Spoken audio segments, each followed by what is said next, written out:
Good morning. It's Friday morning. We're heading into a long weekend, so that's got to be a good day. Welcome to Daybreak.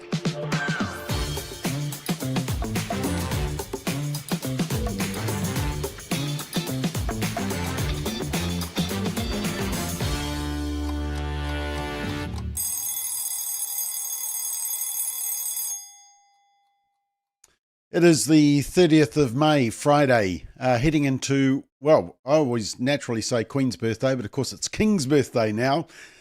Queen's birthday, King's birthday has always held, a lot of memories for me because back in the day of youth group and working with Youth for Christ, it was always Capital Teen Convention weekend, where people poured into Wellington for the talent quest, for the rallies. We would travel by bus all Friday night, so we would leave at about 6 o'clock on a Friday night, get there at 6 a.m.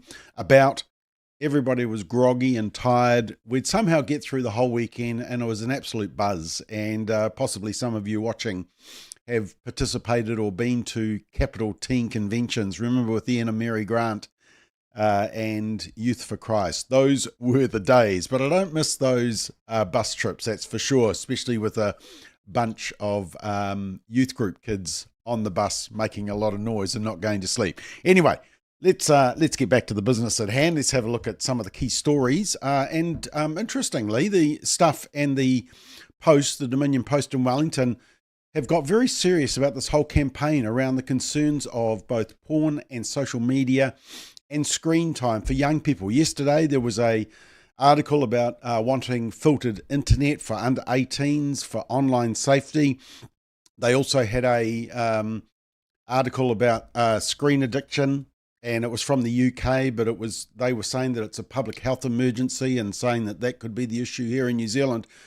The interesting thing in all of this, and I don't want to say I told you so, but I did tell you so.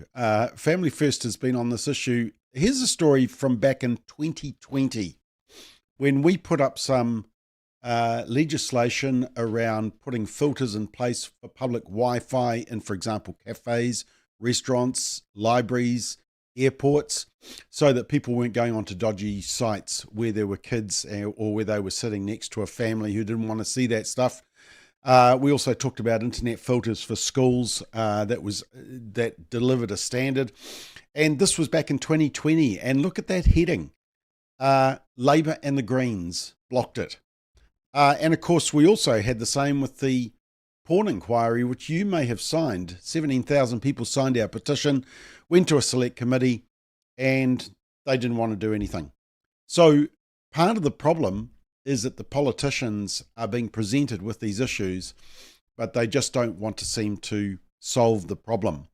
And that should concern us all. But, we have been on this case for a number of years now, probably since about 2016 when we put out a report about screen time and how kids were not only, the Ministry of Health said that kids were limited to 2 hours. They recommended 2 hours screen time a day. This is back in mid-2010s, so, 2015, 2016. But the problem was that they were also introducing laptops and computers into school time. And so that was the 2 hours outside of school, but the kids were on the screens all day as well with the technology. And so kids were well above that screen time allowance. And of course, what effect is that having on the eyes? What effect is that having on sleep patterns? A whole lot of issues that just simply weren't being asked. We tried to raise them, but almost got mocked by the media because of it. So, yeah, they're starting to catch up. Now, interestingly, speaking about social media, we did some polling. So last year, once again, we were talking about this whole area around social media for teenagers, and we did some polling. Of course, the media weren't talking about it. The politicians weren't talking about it. But we did some polling a year ago to ask about support for a ban on social media under 16. It was because Jonathan Haidt, the author of The Anxious Generation, who's done research around this and has pinned deteriorating mental health amongst young people to the increase in screen time and social media and the smartphone. So we did the polling a year ago, and then we decided we would repeat it. And so we commissioned the same polling company to ask the same questions around should we ban social media. And here's the result. Let me just enlarge this for you, but you can see the orange or the red. Is that red or orange? That's red. We'll call it red. Is the support, is opposing a ban, and the green is supporting. And you can see that the opposing has decreased in 1 year and the support has gone up significantly. And so it's 56% supporting, opposing has dropped to just 26%. So it's about half the size. But what I found interesting, there was two things I found interesting about the polling. The first was that when you compared the two polls, 2024-25, the support amongst National, Labour and Green voters had increased. So they're being persuaded as to the merits of this argument. Interestingly for National, because National voters were actually against this ban until the government started talking about it. But the other interesting thing was, so 56% is that green bar out the far right there. 56, do not say far right, 56% support banning. But when you asked the people, did they have dependent children at home, so young children, the support increased further to 62%. So 2 out of 3 parents with dependent children want a ban, see a merit for a ban. So some more interesting discussion to be had there. This story was doing the rounds last night on a couple of New Zealand media outlets. This kind of uproar about the fact that Radio New Zealand said it was a gender diverse, which I actually messaged them on X and said gender diverse is a made-up term. You're either XX or XY. But anyway, New Zealand-born trans netball player banned from competing in Australia. Immediately when you see that heading, you will know that that's a porky. That's not true. Not banned. No, they can still play netball. They just need to play netball in their biological sex. The league or the team that matches their biological sex. If there's an open league where there's both dudes and girls, sure, compete in that. But the media gets stuck into it and, of course, use the preferred pronouns. So they're talking about a single guy and they're calling him they. So it gets very confusing to read. But anyway, you'll see the hype about that. Just know that for the safety of girls, it's better that biological dudes are not playing in the women's netball league. So nothing to see here. Speaking of discrimination, though, Radio New Zealand published this survey about the fact that about 1 in 6 New Zealanders experienced discrimination last year. Now, nobody defines what is discrimination. I mean, is it hurty feelings, or is it actually being treated badly to the point where you're denied services as a result of who you are? I mean, they don't define that. They just say, have you been discriminated against? But anyway, they said that 17% of us experience discrimination. Now, here's the question. Who do you think, based on media coverage, is the most discriminated against? Whose feelings are hurt the most? Perhaps that last story might give you a little hint. The problem is that actually it's not who the media would tell you is most discriminated against. What they found was that racial discrimination was the most common, and it was primarily against Asian people. They said research in the United States and Canada has also reported higher rates of discrimination against Asian people since COVID-19 pandemic. And 22% of Māori adults reported discrimination, but the number was higher for Chinese adults. So, that sort of wrecks the narrative, isn't it? That, look, here's the challenge. Perhaps we should have a pink shirt day, but for discrimination against our Asian families. That would be unique, wouldn't it?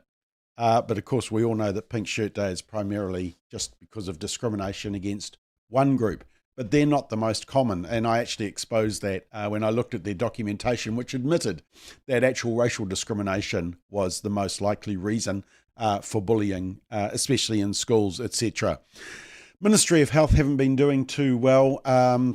We've been calling them out on a number of things, including an abortion report that promotes and glorifies abortion and celebrates increased abortion rates, wants it more available. Euthanasia, they're wanting to expand euthanasia. Ministry of Health also, are changing things on their website. They've lost count sometimes of euthanasia. They underestimated number of euthanasias in 1 quarter by about, 56 deaths. I mean, that's a lot of deaths in just a 3-month period. So the Ministry of Health isn't doing too well. But part of the problem, I think, is that there's too many woke people in the Ministry of Health. How do I know this? Because they have decided to toss their toys out of the cot and no longer be on Twitter, which is X, which is owned by Elon Musk, naughty Elon Musk.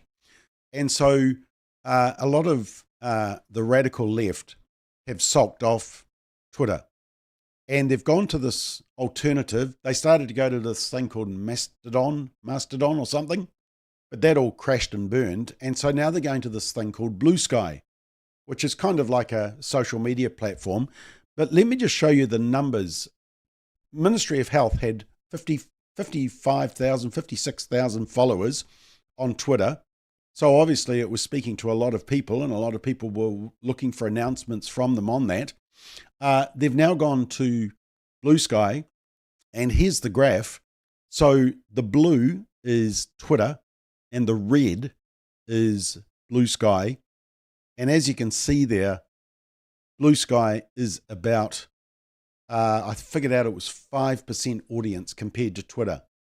So the Ministry of Health has said goodbye to its 46,000 followers on Twitter and has gone to Blue Sky, where it has about 200, the last time I looked, 250 followers. They obviously are very left-wing ideological, and it shows in a lot of their publications. So yeah, Ministry of Health aren't doing too well. Speaking of offensive, there is this artwork in a Nelson art installation, and they had this flag, and it said, "Please walk on me." It was a artwork by an established Māori artist, apparently, flagging the future, it was called.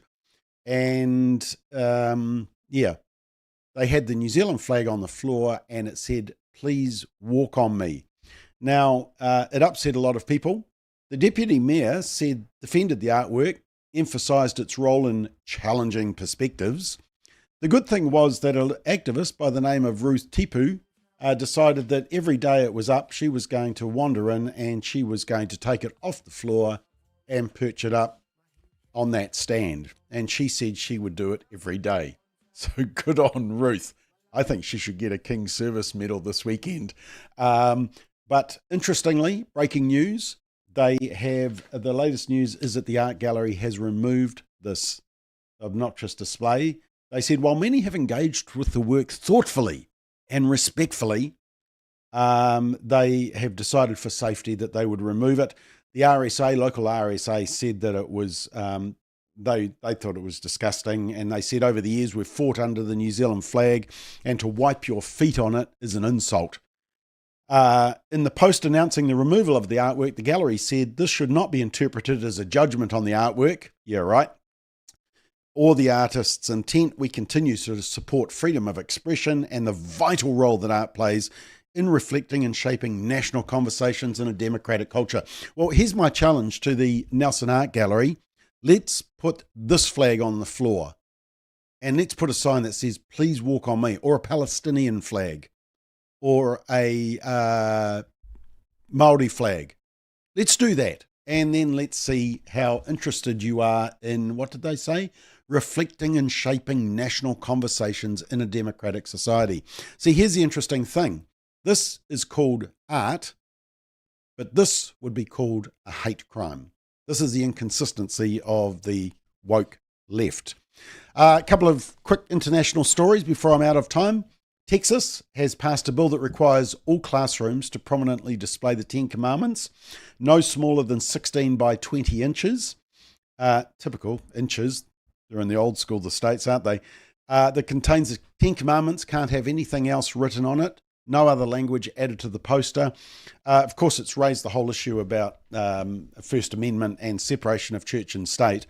But the Republican politician who was promoting it said it's incumbent on all of us to follow God's laws, and I think we would all be better off if we did. By placing the 10 Commandments in our public school classrooms, we ensure our students receive the same foundational moral compass as our state and country's forefathers. So, yeah, that is a interesting one. Interesting story just on Pornhub, and apparently Pornhub, along with 3 other major pornography websites, is being investigated over the fact that they may have broken online rules in the EU. And there's actually evidence from the European Commission that these groups are not doing what they're supposed to do in terms of stopping young users accessing Pornhub and other objectionable pornography sites. Seems the EU is doing some work in this area. We'll watch that with interest. And of course, one of our speakers at the Forum on the Family is Dawn Hawkins from Nkosi, which is the American group which has taken on Pornhub and the credit card companies which help fund Pornhub. So that's going to be an interesting discussion. And just two other stories. FBI is going to reopen the investigations of a couple of interesting cases. The first is the cocaine that was found in the White House during Biden's tenure, which we all think was related to Hunter Biden. But also they're going to open the investigation into how the Roe v. Wade, remember the abortion case, how it got leaked before it was finalized and released. So there will be some people sweating that suddenly, with Trump now president, the FBI is actually doing their job and finding criminals when it comes to leaking classified documents or having cocaine in the White House. They're also opening up remember the pipe bomb that was found outside in Washington, D.C. just before January the 6th. The reason that the FBI didn't investigate that further was because they found some bombs outside both Republican and Democratic offices. So they couldn't pin it. If it was just outside Democrat, they would have gone for it because that would have suggested that it was Trump people putting bombs. But because the bomb was also outside Republican, the FBI said, okay, nothing to see here. So anyway, some opening investigations there. That's always funny to see.